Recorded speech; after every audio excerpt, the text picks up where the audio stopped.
नमस्कार, सुप्रभात। आप देख रहे हैं खबर एचपी और समय हो चला है हिमाचल की 25 बड़ी खबरों को जानने का। तो आइए एक नजर डालते हैं 25 बड़ी खबरों पर फटाफट अंदाज में। इससे पहले यदि आप वीडियो को लाइक नहीं किए तो लाइक कर दीजिए और चैनल को सब्सक्राइब कर लीजिए। हिमाचल में शुरू होंगी हवाई सेवाएं, इन नीतियों में होगा बदलाव, जाने 25 बड़े फैसले। हिमाचल प्रदेश मंत्रिमंडल की बैठक सोमवार को मुख्यमंत्री सुखविंदर सिंह सुक्खू की अध्यक्षता में आयोजित की गई। इस बैठक में कई बड़े फैसले लिए गए। मंत्रिमंडल की बैठक में डॉक्टर राधाकृष्णन राजकीय चिकित्सा महाविद्यालय हमीरपुर में अत्याधुनिक कैंसर केयर सेंटर स्थापित करने का निर्णय लिया गया। बता दें कि मंत्रिमंडल ने इस सेंटर में 11 नए विभागों की स्थापना तथा विभिन्न श्रेणियों के आवश्यक पदों को सृजित कर भरने को भी मंजूरी प्रदान की। बैठक में सामाजिक सुरक्षा यानी कि पेंशन एवं भत्ता नियम 2010 में संशोधन करने का निर्णय लिया गया ताकि लाभार्थियों को सामाजिक सुरक्षा पेंशन का समयबद्ध वितरण सुनिश्चित किया जा सके। वहीं हिमाचल प्रदेश में हाईकोर्ट के फैसले के अनुसार 30 अप्रैल से पहले पंचायती राज संस्थाओं के चुनाव होंगे। इस संबंध में मंत्रिमंडल की बैठक में चर्चा हुई। नर्सों की भर्ती के लिए आयु सीमा को बढ़ाया, पूर्व राजस्व अधिकारियों की लेंगे सेवाएं। हिमाचल प्रदेश मंत्रिमंडल की बैठक सोमवार को मुख्यमंत्री सुखविंदर सुक्खू की अध्यक्षता में आयोजित की गई। इस बैठक में कई बड़े फैसले लिए गए। इसमें शिक्षा, स्वास्थ्य समेत कई अन्य विभागों में चल रही रिक्तियों को भरने का निर्णय लिया गया। बैठक में 11 पद आबकारी एवं कराधान विभाग में भरने का फैसला लिया गया। में कांगड़ा के नड्डी में 7 करोड़ की लागत से 1.4 किलोमीटर लंबे जीप लाइन प्रोजेक्ट को मंजूरी दी। इसके साथ ही 4 हाइड्रो पावर प्रोजेक्ट को आवंटित करने का फैसला लिया। सीएम सुक्खू बोले, सभी आंगनबाड़ी केंद्र बनेंगे आंगनबाड़ी सह प्री स्कूल, खेल आधारित शिक्षा देंगे। मुख्यमंत्री सुखविंदर सुक्खू ने कहा कि राज्य के सभी 18,925 आंगनबाड़ी केंद्रों को आंगनबाड़ी सह प्री स्कूल के रूप में विकसित किया जा रहा है। यहां 3 से 6 वर्ष तक के बच्चों को खेल आधारित प्रारंभिक शिक्षा दी जाएगी। आंगनबाड़ी कार्यकर्ताओं को विशेष प्रशिक्षण दिया जाएगा जिससे बच्चों की शिक्षा की नींव मजबूत हो सके। मुख्यमंत्री ने कहा कि पिछले 3 वर्षों में प्रदेश सरकार ने व्यवस्था परिवर्तन के तहत बड़े और सहकारी कदम उठाए। इसका उद्देश्य महिलाओं को सशक्त और आत्मनिर्भर बनाकर समावेशी विकास सुनिश्चित करना है। सुक्खू ने कहा कि पिछले 3 वर्षों में राज्य का शिशु लिंग अनुपात 947 से बढ़कर 964 हो गया। यह बदलाव बालिकाओं की सुरक्षा और सम्मान के लिए सरकार के निरंतर और गंभीर प्रयासों का परिणाम है। हिमाचल में भूजल दोहन की होगी अब निगरानी, वर्षा जल संचयन अनिवार्य, सरकार ने लागू किए कड़े प्रावधान। हिमाचल प्रदेश में भूजल संरक्षण और उसके नियंत्रित उपयोग को लेकर प्रदेश सरकार गंभीर हो गई है। इसके लिए सरकार ने कड़े प्रावधान लागू किए हैं। उद्योगों व संस्थानों के लिए नई शर्तें लागू की गई है। भूजल दोहन की अनुमति लेने वाले आवेदकों को अब वर्षा जल संचयन यानी कि रेन वाटर हार्वेस्टिंग संरचना का निर्माण अनिवार्य रूप से करना होगा। यह व्यवस्था हिमाचल प्रदेश भूजल यानी कि विनियमन एवं विकास नियंत्रण संशोधन अधिनियम 2022 के तहत लागू की गई है। नई शर्तों के अनुसार भूजल दोहन करने वालों को डिजिटल फ्लो मीटर व टेलीमेट्री सिस्टम लगाना होगा जिससे किसी भी समय पानी की निकासी पर नजर रखी जा सके। मौसम और यातायात सलाह की अनदेखी पर होगी कानूनी कार्रवाई, हिमाचल पुलिस ने जारी की एडवाइजरी। लाहौल स्पीति सहित प्रदेश के ऊंचाई वाले क्षेत्र में बर्फबारी और अगले सप्ताह के लिए जारी बर्फबारी के अलर्ट के बाद पुलिस मुख्यालय की PHQ ने सख्त दिशा निर्देश जारी किए। पुलिस ने स्पष्ट किया है कि मौसम और यातायात सलाह की अनदेखी करने, प्रतिबंधित और असुरक्षित स्थानों पर रुकने या जानबूझकर जोखिम उठाने वालों के खिलाफ कानूनी कार्रवाई की जाएगी। लाहौल स्पीति के सिंकुला दर्रा, दारचा, टांडी सहित अन्य क्षेत्रों में बर्फबारी के बाद सड़क पर जमी बर्फ हादसों का कारण बन रही है। में गाड़ियां स्किड होने से ट्रैफिक जाम से भी सैलानियों और स्थानीय लोगों को परेशानी झेलनी पड़ रही है। मौसम विभाग ने अगले हफ्ते प्रदेश के ऊंचाई वाले क्षेत्रों में बर्फबारी का अलर्ट जारी किया। ऐसे में पुलिस ने विशेष एहतियात बरतने के निर्देश जारी किए हैं। हिमाचल में पेट्रोल और डीजल पर क्यों लगाएगा सेस, आम जनता की जेब पर कितना पड़ेगा बोझ, किससे होगा फायदा, जाने पूरी जानकारी। हिमाचल कैबिनेट ने बेसहारा बच्चों और विधवाओं के लिए आर्थिक सहायता हेतु पेट्रोल डीजल पर सेस लगाने को मंजूरी दी है। सरकार का दावा है कि इससे आम जनता पर बोझ नहीं पड़ेगा क्योंकि यह सेस पहले बिक्री बिंदु पर लगेगा जिससे विक्रेताओं के मुनाफे पर असर पड़ सकता है। कर एवं आबकारी विभाग जल्द ही अधिसूचना जारी करेगा जिससे करोड़ों रुपये की अतिरिक्त आय सामाजिक कल्याण में उपयोग होगी। हिमाचल में पंचायत व नगर निकाय चुनाव 30 अप्रैल से पहले होंगे। 31 जनवरी के बाद कौन देखेगा पंचायतों में कामकाज। हिमाचल प्रदेश में पंचायत और स्थानीय निकायों के चुनाव 30 अप्रैल से पहले होंगे।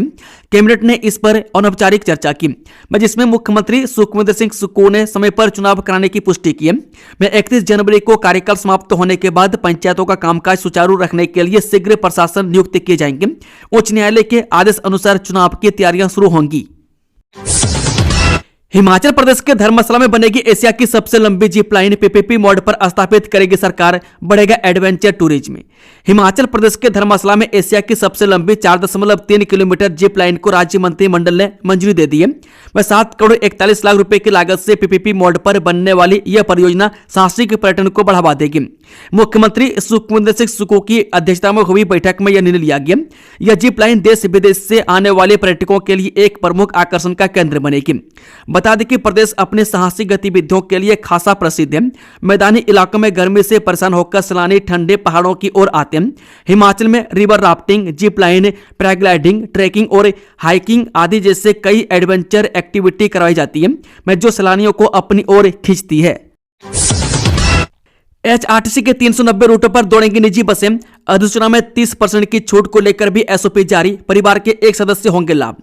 जी हां, हिमाचल प्रदेश में एचआरटीसी के 390 घाटे वाले रूटों पर अब निजी बसें चलेंगी। सरकार ने राजीव गांधी स्वरोजगार स्टार्टअप योजना के तहत बस खरीद पर 30% अनुदान की अधिसूचना जारी की है। 8 फरवरी तक आवेदन कर सकते हैं। यह योजना बेरोजगार हिमाचली युवाओं को लाभ देगी, जिसमें एक परिवार से एक सदस्य को ही मौका मिलेगा। अब सब्सिडी, परमिट और वाहन खरीद के बाद मिलेगी। बता दें कि परिवहन विभाग की ओर से जारी एसओपी के अनुसार आवेदनकर्ता अस्थायी रूप से हिमाचली होना चाहिए। शिक्षक बिना अनुमति 234 दिन रहा गैर हाजिर, अब विभाग ने कर दी परमानेंट छुट्टी। पैसों के गबन का भी आरोप। हिमाचल प्रदेश के सिरमौर जिले में एक शिक्षक को 234 दिन बिना अनुमति अनुपस्थित रहने और लगभग 4 लाख रुपए के वित्तीय गबन के आरोप में सेवा से अनिवार्य सेवानिवृत्त कर दिया गया। शिक्षा निदेशालय शिमला ने जांच के बाद यह कार्रवाई की। अंग्रेजी प्रवक्ता संजीव पासी पर जून 2022 से नवंबर 2023 के बीच अनुपस्थित रहने के आरोप में सिद्ध हुए वित्तीय गबन की जांच अभी जारी है। हिमाचल कांग्रेस में गरमाई सियासत। बयानबाजी के बाद विक्रमादित्य के समर्थन में होली लॉज पहुंचे समर्थक। प्रतिभा ने भी दी प्रतिक्रिया। विक्रमादित्य सिंह के अधिकारियों पर दिए बयान के बाद हिमाचल कांग्रेस में सियासत गरमा गई है। अन्य मंत्रियों की बयानबाजी के बाद युवा कांग्रेस के पूर्व कार्यकारी अध्यक्ष यदुपति ठाकुर के नेतृत्व में समर्थक शिमला के होली लॉज पहुंचे। उन्होंने विक्रमादित्य सिंह को पूरा समर्थन दिया। प्रतिभा सिंह ने भी विक्रमादित्य को परिपक्व नेता बताते हुए उनका समर्थन किया, जिससे विवाद और गहरा गया है। मार्च 2026 की बोर्ड परीक्षाओं को लेकर अधिसूचना जारी। प्रदेश में 2384 परीक्षा केंद्र घोषित। प्रदेश स्कूल शिक्षा बोर्ड ने मार्च 2026 में आयोजित होने वाली नियमित कक्षाओं की वार्षिक परीक्षाओं को लेकर अधिसूचना जारी कर दी है। इसके तहत प्रदेश भर में कुल 2384 परीक्षा केंद्र बनाए गए हैं, जहां निर्धारित कार्यक्रम के अनुसार वार्षिक परीक्षाएं आयोजित की जाएंगी। बोर्ड द्वारा स्पष्ट किया गया है कि विलिंग स्कूल की श्रेणी में सूचीबद्ध विद्यालयों के विद्यार्थी उन्हीं परीक्षा केंद्र में परीक्षा देंगे, जिनका उल्लेख उनके नाम के समक्ष अधिसूचना में किया गया। इन विद्यालयों ने परीक्षा केंद्र के रूप में कार्य करने के लिए पूर्व में अपनी सहमति प्रदान की है। विधायक विवेक शर्मा ने कुटलेहड़ क्षेत्र में किए 53 लाख के विकास कार्यों के लोकार्पण। कुटलेहड़ विधानसभा क्षेत्र में विकास कार्यों को गति देने हेतु विधायक विवेक शर्मा यानी कि बिक्कू ने ग्राम पंचायत टक्का एवं ग्राम पंचायत झलेड़ा में 53 लाख रुपए की विकास परियोजनाओं के लोकार्पण किए। इनमें 28 लाख से निर्मित पंचायत सामुदायिक केंद्र टक्का, 5 लाख की लागत से बने लोक मित्र केंद्र भवन तथा 20 लाख से झलेड़ा में निर्मित मुख्यमंत्री लोक भवन शामिल है। बचत भवन की दुकान की नीलामी 30 को होगी। उपायुक्त कार्यालय के परिसर में स्थित बचत भवन की ऊपरी मंजिल पर बाजार की तरफ नवनिर्मित दुकान को आधे बरामदे सहित मासिक किराए के आधार पर नीलामी किया जाएगा। दुकान की नीलामी की प्रक्रिया 30 जनवरी को सुबह 11 बजे बचत भवन में पूर्ण की जाएगी। इसका न्यूनतम आरक्षित मासिक किराया 20,000 रुपये निर्धारित किया गया है। अप्रेंटिस के भरे जाएंगे 100 पद। इस दिन होगा कैंपस इंटरव्यू का आयोजन। जिला रोजगार अधिकारी शिमला प्रवीण नगराइक ने जानकारी देते हुए बताया कि जिला रोजगार कार्यालय शिमला, जिला शिमला द्वारा MS ओरो टेक्सटाइल साई रोड बद्दी जिला सोलन के लिए अप्रेंटिस के 100 पदों के लिए 23 जनवरी 2026 को उप रोजगार कार्यालय रामपुर बुसर में कैंपस इंटरव्यू का आयोजन किया जा रहा है। पश्चिमी विक्षोभ के असर से उत्तर भारत में घना कोहरा। हिमाचल समेत इन राज्यों में बारिश से बर्फबारी का अलर्ट। जब उत्तर भारत में मौसम एक बार फिर करवट लेने वाला है। मौसम विभाग ने दिल्ली के कई इलाकों में घने कोहरे की संभावना जताई है। राजधानी में अधिकतम तापमान करीब 25 डिग्री सेल्सियस और न्यूनतम तापमान लगभग 8 डिग्री के आसपास सेल्सियस रहने का अनुमान है। वहीं IMD के अनुसार सोमवार से दिन के तापमान में हल्की बढ़ोतरी देखने को मिल सकती है। हालांकि यह राहत ज्यादा दिनों तक टिकने वाली नहीं है। 19 जनवरी से पश्चिम बीच पश्चिमी हिमालयी क्षेत्र में एक नया पश्चिमी विक्षोभ सक्रिय होने की संभावना है, जिसके चलते 23 जनवरी तक कुछ इलाकों में भारी बारिश या बर्फबारी हो सकती है। इस मौसम प्रणाली का असर राजस्थान, पंजाब, हरियाणा, दिल्ली, उत्तर प्रदेश और बिहार तक महसूस किया जा सकता है। बना सकेंगे 100 हिमकेयर कार्ड, सीएम ने किया ऐलान, स्वास्थ्य विभाग में भी होगा बड़ा व्यवस्था परिवर्तन। जी हां, मुख्यमंत्री सुखविंदर सिंह सुक्खू ने स्वास्थ्य विभाग में व्यवस्था परिवर्तन की कड़ी में बड़ी घोषणाएं की है। इसके तहत अब हिमाचल में चिकित्सा अधीक्षकों को 100 हिमकेयर कार्ड बनाने की शक्तियां प्रदान की जाएंगी। में 10 वर्ष की मरम्मत गारंटी के साथ अस्पतालों के लिए सीटी स्कैन मशीनें सरकार खरीदेगी। वहीं प्रदेश के नेरचौक और हमीरपुर मेडिकल कॉलेजों में रोबोटिक सर्जरी सरकार आरंभ करेगी। इसके साथ ही प्राथमिक स्वास्थ्य और प्रसव केंद्रों का युक्तिकरण किया जाएगा। मैं शिमला में सीएमओ, बीएमओ और चिकित्सा अधिकारियों के साथ पहली मर्तबा आयोजित सीधे संवाद कार्यक्रम के दौरान मुख्यमंत्री सुखविंदर सिंह सुक्खू ने यह घोषणाएं की है। मुख्यमंत्री सुखविंदर सिंह सुक्खू ने कहा कि प्रदेश में स्थापित किए जा रहे प्रत्येक आदर्श स्वास्थ्य संस्थान में ऑपरेशन थिएटर की सुविधा भी सुनिश्चित की जाएगी। मंडी के बाल आश्रमों की जांच पड़ताल, वात्सल्य मिशन की छानबीन करने पहुंची केंद्रीय टीम, 2 अधिकारियों ने डाला डेरा। हिमाचल प्रदेश में बाल आश्रमों में रह रहे 18 साल तक के बच्चों के लिए चलाए जा रहे वात्सल्य मिशन के तहत दिए जा रहे अनुदान का सच जानने के लिए केंद्रीय दल मंडी पहुंच गया। इस दल में 2 महिला अधिकारी शामिल हैं और इस दल ने मंडी, बरनाल व कलियाड़ बाल आश्रम का दौरा किया है। मैं साथ ही छानबीन के दौरान जिला बाल संरक्षण अधिकारी के कार्यालय का रिकॉर्ड खंगाला गया। प्रारंभिक जानकारी तो यही बता रही है कि मंडी में 10 बाल आश्रम संचालित किए जा रहे हैं और इनमें रहने वाले बच्चों के लालन पालन को केंद्रीय सरकार बजट मुहैया करवा रही है। ऐसे में केंद्रीय ग्रांट का प्रयोग कहां हो रहा है, इसी का मूल्यांकन करने के लिए केंद्रीय महिला एवं बाल विकास मंत्रालय ने टीम मंडी भेजी है। इस 2 सदस्यीय टीम ने मंडी के बाल आश्रमों में डेरा डाला है। 128 स्कूलों में सीबीएसई सिलेबस पढ़ाने की तैयारी, कैबिनेट में मिलेगी गाइडलाइंस को मंजूरी। हिमाचल प्रदेश में अब 118 नहीं 128 स्कूलों में सीबीएसई पाठ्यक्रम पढ़ाया जाएगा। इसको लेकर सोमवार को प्रस्तावित राज्य मंत्रिमंडल की बैठक में इन स्कूलों को लेकर गाइडलाइन मंजूर हुई। पहले 118 सरकारी स्कूलों को चयन किया गया था, अब 10 और स्कूलों ने भी संबद्धता के लिए आवेदन कर दिया। में सीबीएसई स्कूलों में शिक्षकों के चयन के लिए परीक्षा करवाने या न करवाने पर भी कैबिनेट बैठक में निर्णय लिया गया। वहीं शैक्षणिक सत्र 2026-27 से प्रदेश के चयनित सरकारी स्कूलों को सीबीएसई पाठ्यक्रम में तब्दील किया जाना है। मैं सीबीएसई स्कूलों में पढ़ाने वाले शिक्षकों के चयन को लेकर अभी स्थिति स्पष्ट नहीं है। हालांकि सरकार ने बीते दिनों परीक्षा के माध्यम से ही शिक्षकों का चयन करने का फैसला लिया है। सीबीएसई 10वीं और 12वीं प्राइवेट छात्रों के एडमिट कार्ड जारी, ऐसे कर डाउनलोड। जो केंद्रीय माध्यमिक शिक्षा बोर्ड ने सत्र 2026 की बोर्ड परीक्षाओं के लिए एक बड़ा अपडेट जारी किया है। बोर्ड ने कक्षा 10वीं और 12वीं के प्राइवेट उम्मीदवारों के लिए आधिकारिक एडमिट कार्ड यानी कि हॉल टिकट अपनी वेबसाइट पर लाइव कर दिए हैं। वे सभी छात्र जिन्होंने प्राइवेट कैंडिडेट, कंपार्टमेंट इंप्रूवमेंट या एसेंशियल रिपीट श्रेणी के तहत फॉर्म भरा था, वे अपना एडमिट कार्ड cbse.gov.in या cbseit.in से डाउनलोड कर सकते हैं। बोर्ड की मुख्य परीक्षा 17 फरवरी से शुरू होने जा रही है। नियमित यानी कि रेगुलर छात्रों के एडमिट कार्ड जल्द ही स्कूलों को भेजे जाएंगे, लेकिन प्राइवेट छात्रों को इन्हें खुद ऑनलाइन पोर्टल से प्राप्त करना होगा। एडमिट कार्ड पर सुनिश्चित करें कि सभी विषयों के कोड सही हैं। युवाओं के भविष्य के बारे में सोचा सरकार, जयराम बोले, रोजगार की तलाश में भटक रहे कई नौजवान। हिमाचल प्रदेश के पूर्व मुख्यमंत्री एवं नेता प्रतिपक्ष जयराम ठाकुर ने प्रदेश की वर्तमान कांग्रेस सरकार और मुख्यमंत्री सुखविंदर सिंह सुक्खू पर तीखा प्रहार करते हुए कहा कि यह सरकार पूरी तरह से मित्रों की सरकार बनकर रह गई है। प्रदेश सरकार को लाखों बेरोजगार युवाओं के भविष्य की चिंता नहीं है।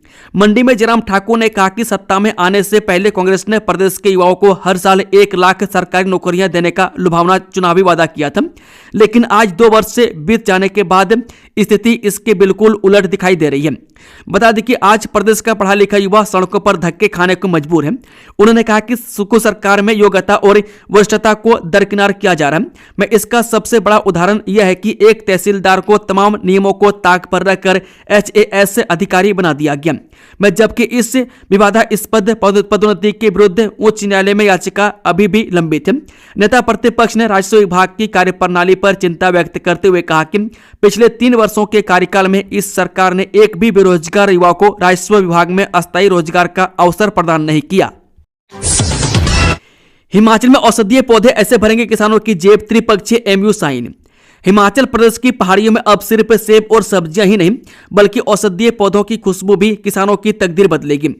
वहीं पारंपरिक खेती से आगे बढ़ते हुए प्रदेश के किसान अब आयुर्वेदिक और औषधीय खेती से भी अपनी आर्थिक सेहत सुधार पाएंगे। इसी दिशा में हिमाचल के मुख्यमंत्री सुखविंदर सिंह सुक्खू की उपस्थिति में सोमवार यानी कि 19 जनवरी को शिमला में भारतीय सेना, प्रदेश सरकार और वैद्यनाथ आयुर्वेद झांसी के मध्य एक त्रिपक्षीय समझौता ज्ञापन यानी कि MOU पर साइन किया गया। नालागढ़ में राष्ट्रीय स्तर की अंडर 19 गर्ल्स कबड्डी प्रतियोगिता का शुभ आरंभ, देश भर से जुटे 300 खिलाड़ी। हिमाचल प्रदेश के सोलन जिले में पहली बार नालागढ़ में 69वीं राष्ट्रीय स्तर की अंडर 19 गर्ल्स कबड्डी प्रतियोगिता 2025-26 का आयोजन किया जा रहा है। इस राष्ट्रीय स्तर की प्रतियोगिता में देश के करीब 28 राज्यों से लगभग 300 खिलाड़ी भाग ले रहे हैं। वह शिक्षा मंत्री रोहित ठाकुर ने अंडर 19 गर्ल्स कबड्डी प्रतियोगिता 2025-26 का शुभ आरंभ किया। इस मौके पर उन्होंने नालागढ़ वासियों और प्रदेश वासियों को बधाई दी। बता दें कि कबड्डी प्रतियोगिता में चंडीगढ़, उड़ीसा, पंजाब, उत्तर प्रदेश, उत्तराखंड, हिमाचल प्रदेश, बिहार सहित कई राज्यों की टीमें अपनी खेल प्रतिभा का प्रदर्शन कर रही हैं।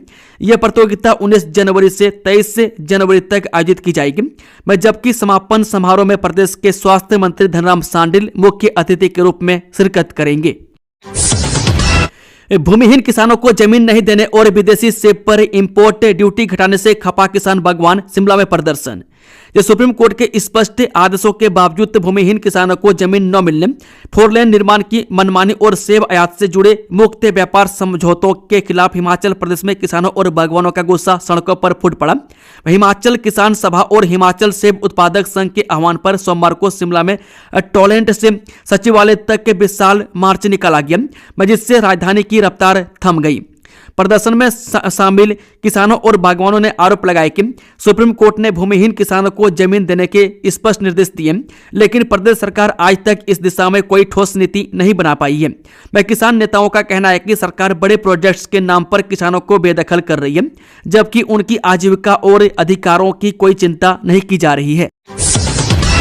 हिमाचल के इस मेडिकल कॉलेज में बिना सुई के होगी पीलिया जांच, नवजातों के लिए बड़ी सौगात। हिमाचल प्रदेश के जिला सिरमौर के स्वास्थ्य क्षेत्र में एक और नया अध्याय जुड़ा है। Doctor YS Parmar medical college एवं अस्पताल नाहन में नवजात एवं शिशु रोगियों के बेहतर इलाज के लिए 2 अलग अलग अत्याधुनिक विश्व स्तर की हाईटेक मेडिकल मशीनें उपलब्ध करवाई गई हैं। इन मशीनों के जरिए अब न सिर्फ जांच प्रक्रिया बेहद आसान, तेज और सुरक्षित होगी, बल्कि गंभीर हालत में बच्चों की जान बचाने में भी अहम भूमिका निभाई जा सकेगी।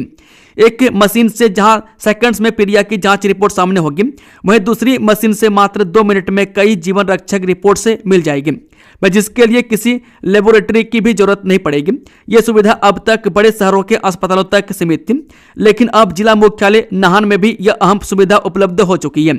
इससे मेडिकल कॉलेज के पीडियाट्रिक डिपार्टमेंट की क्रिटिकल केयर क्षमता काफी मजबूत होगी।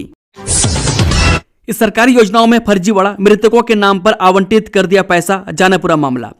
हिमाचल प्रदेश में सरकारी योजनाओं के नाम पर फर्जीवाड़े का खुलासा हुआ है। मृतकों और फर्जी लाभार्थियों को भी योजनाओं का पैसा आवंटित कर दिया गया। यह पैसा सहारा योजना, मुख्यमंत्री आवास योजना सहित अन्य योजनाओं के तहत आवंटित हुआ है। वित्तीय सुधार के लिए बनी टास्क फोर्स की समिति की बैठक में यह बात सामने आई है। टास्क फोर्स के अध्यक्ष IAS अभिषेक जैन ने मामले को गंभीरता से लेते हुए इसे वित्तीय अनियमितता बताया। इस सरका घाट में घर से लाखों के गहने और नकदी चोरी, CCTV फुटेज खंगाल रही पुलिस।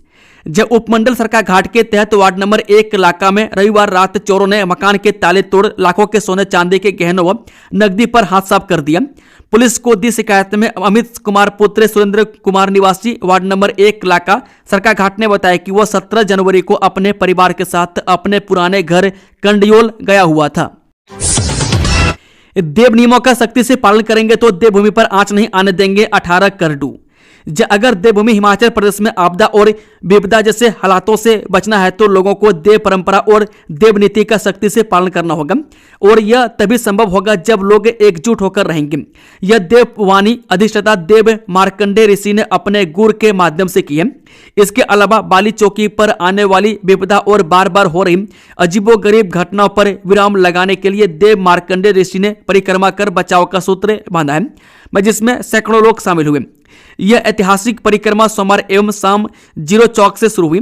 में देव मार्कंडे ऋषि ने स्वयं अपने देवरथ और गुरुओं के साथ परिक्रमा को सफल बनाया, में जो लगभग 2 घंटे तक चली।